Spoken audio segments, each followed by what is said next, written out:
Hello focus, आप सभी का स्वागत है हमारे यूट्यूब चैनल बायो कक्षा पर। मैं हूं आपकी बायोलॉजी एजुकेटर। ये रिवीजन सीरीज आपके नीट एग्जाम के लिए चलाई जा रही है। ये है लेक्चर नंबर 4 जिसमें हम पढ़ने वाले हैं plant hormone abscisic acid.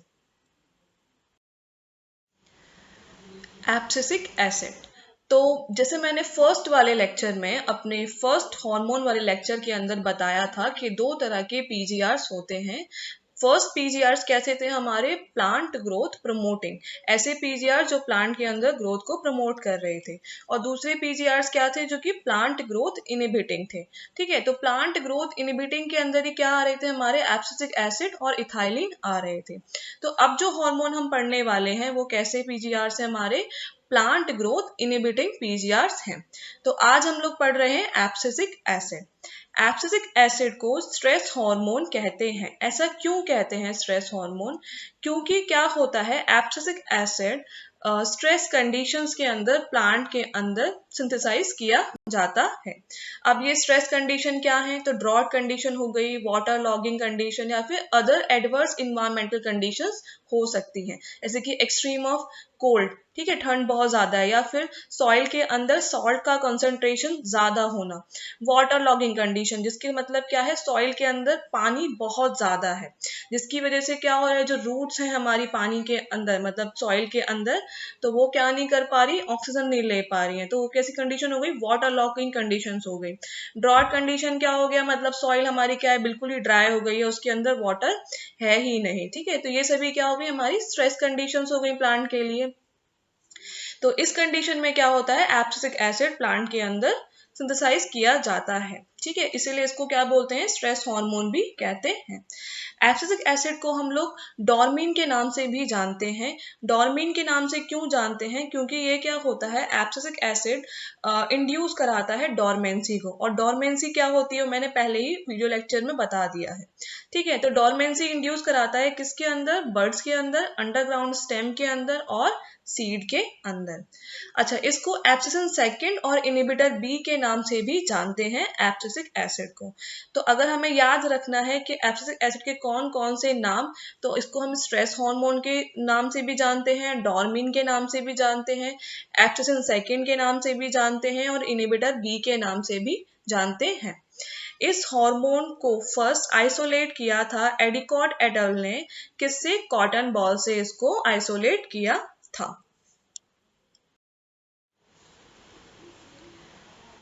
Abscisic acid is mildly acidic sesquiterpene. तो जैसे कि मैंने बताया था कि हर एक हमारा जो हार्मोन है वो ड्राइव्ड किया गया है। तो एब्सिसिक एसिड कहाँ से ड्राइव था? टार्पीन से। उसमें भी कौन सी टर्पीन से? सेस्क्यूटर्पिन से।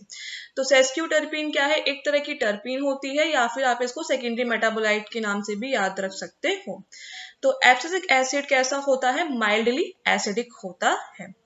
अच्छा, एब्सिसिक का फंक्शन क्या होता है? तो ये क्या है? जनरली ग्रोथ इनहिबिटर है। ABA act as antagonist to GA। तो ABA क्या करता है? GA जो फंक्शन परफॉर्म कराता है उसको एंटागोनिस्ट करता है, मतलब कि अपोजिट इफेक्ट शो करेगा। ठीक है, GA के जो फंक्शंस है उन्हें रोकेगा। ठीक है, it is produce in many parts of the plant but more abundantly inside the chloroplast. तो क्या होता है, ये many part of the plant के अंदर प्रोड्यूस हो रहा है, पर अगर मैं बोलूं कि ज्यादा मात्रा में कहाँ पर मिलेगा हमें, तो इनसाइड द क्लोरोप्लास्ट के अंदर हमको ये मिलेगा, क्लोरोप्लास्ट के अंदर। फंक्शन ऑफ एब्सिसिक एसिड, तो फंक्शंस को देखते हैं। फर्स्ट फंक्शन है इंड्यूस डॉर्मेंसी। एब्सिसिक एसिड को आप ABA से भी बोल सकते हो। ABA स्टैंड करता है एब्सिसिक एसिड को। तो ABA induce dormancy in birds and in seeds to tolerate desiccation and extreme of temperature। तो ABA birds के अंदर और seed के अंदर dormancy को induce कराता है ताकि वो क्या कर सके, tolerance gain कर सके against desiccation और extreme of temperature। Next is inhibit seed germination. ABA क्या करता है, सीड जर्मिनेशन को रोकता है। कब? जब अनफेवरेबल कंडीशंस और एक्सट्रीम कंडीशंस होती हैं। क्योंकि जब अनफेवरेबल और एक्सट्रीम कंडीशंस होती हैं तो उस वक्त क्या होता है, प्लांट जनरली जितनी भी ग्रोथ वाली एक्टिविटीज होता है उन्हें कम करता है या फिर रोक देता है, ठीक है, ताकि वो उस एक्सट्रीम कंडीशन से क्या कर सके, बाहर निकल सके। एंड जैसे ही फेवरेबल कंडीशंस आती हैं तो फिर से क्या होगा, हमारा सीड जर्मिनेशन होना स्टार्ट हो जाएगा। बट अनफेवरेबल कंडीशन के अंदर ABA क्या कराएगा, सीड जर्मिनेशन को रोकेगा। Next is closure of stomata. ABA क्या कराता है, स्टिमुलेट कराता है क्लोजर ऑफ स्टोमेटा को। अब स्टोमेटा कहाँ प्रेजेंट होते हैं, तो स्टोमेटा एपिडर्मिस के अंदर प्रेजेंट होते हैं। ABA स्टिमुलेट कराता है क्लोजर ऑफ स्टोमेटा को, ताकि प्लांट क्या कर सके, टॉलरेंस गेन कर सके against various kind of stresses. अब ये स्ट्रेसेस काफी सारे, कोई भी स्ट्रेस हो सकता है, जैसे कि मैंने बताया था कोल्ड स्ट्रेस है ना, हीट स्ट्रेस भी हो सकता है, या फिर ड्रॉट कंडीशन या वाटर लॉगिंग कंडीशन या सैलिनिटी कंडीशंस भी हो सकती हैं। क्लोजर ऑफ स्टोमेटा से क्या होगा, वाटर लॉस हमारा कम हो जाएगा, है ना। अगर हमारे स्टोमेटा क्लोज हो जाएंगे तो क्या होगा, वाटर लॉस हमारा कम हो जाएगा। तो इस तरह से ABA क्या करता है, प्लांट को टॉलरेंट बनाने में हेल्प करता है जब स्ट्रेस कंडीशंस होती हैं। Next function is abscission. तो एब्सीशन क्या होता है, तो मैंने पहले बताया था एब्सीशन का क्या मतलब होता है। प्लांट के जो पार्ट्स हैं जो कि मैच्योर हो चुके हैं, जैसे कि हमारा फ्रूट मैच्योर हो गया या फिर जो हमारा लीफ है वो अब उसका टाइम हो गया है कि उसे डिटैच होना है प्लांट से, तो ये जो प्रोसेस है डिटैचमेंट का, नेचुरल डिटैचमेंट का, इसी को हम लोग क्या कहते हैं, एब्सिशन कहते हैं। तो एब्सिसिक एसिड क्या करता है, प्रमोट कराता है abscission of flowers and fruit. Next is resistance.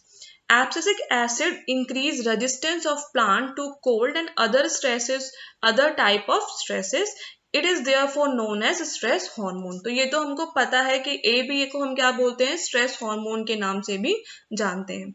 तो एब्सिसिक एसिड क्या करता है, जब भी कोई भी स्ट्रेस है, जैसे कि कोल्ड स्ट्रेस यहाँ पे मेंशन है, कोल्ड स्ट्रेस हो गया या फिर कोई और स्ट्रेस, जैसे कि हीट स्ट्रेस हो गया या फिर सॉल्ट स्ट्रेस हो गया या फिर वाटर लॉगिंग कंडीशन हो गई, ड्रॉट कंडीशंस हो गई, तो जितने भी टाइप के ये स्ट्रेसेस हैं उस टाइम पर ये क्या करता है, एब्सिसिक एसिड प्लांट को रेजिस्टेंस प्रोवाइड कराता है। रेजिस्टेंस मतलब एक अपोज फोर्स प्रोवाइड कराता है, ताकि ये जो ये प्लांट है हमारा विदस्टैंड कर सके इन सब कंडीशंस को, ठीक है। अब नेक्स्ट आता है स्टार्च हाइड्रोलिसिस। अब हमने प्रीवियस वाली स्लाइड के अंदर पढ़ा था कि जो ABA होता है वो एंटागोनिस्ट होता है, किसका, जिबलेरिन का। तो जिबलेरिन जो भी रोल करा रहा है, तो जिबलेरिन का रोल किसके अंदर था, सीड के जर्मिनेशन में रोल था। तो अब एब्सिसिक एसिड क्या करेगा, उल्टा काम करेगा। तो abscisic acid inhibit gibberellin mediated amylase formation during germination of cereal grain. तो ABA क्या कराएगा, हमारा जो अमाइलेज फॉर्मेशन होता है जब हमारा सीड जर्मिनेशन होता है तो उसमें अमाइलेज एक नाम का एंजाइम बनता है ताकि उससे क्या हो सके, हमारा स्टार्च हाइड्रोलाइज हो सके। तो ABA इनहिबिट करेगा इसको, ठीक है।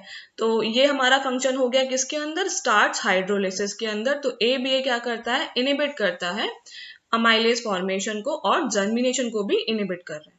नेक्स्ट आता है कंट्रोल ग्रोथ। तो it is antagonist to gibberellin and counter act the effect of other growth promoting hormone जैसे कि auxin, cytokinin and therefore keep their activity under check.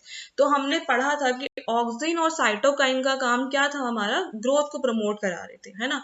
जिबलेरिन भी क्या करा रहा है, ग्रोथ को प्रमोट करा रहा है। अगर प्लांट के अंदर ग्रोथ ही ग्रोथ बढ़ती जाएगी तो कोई उसको रोकने वाला भी तो होना चाहिए ना।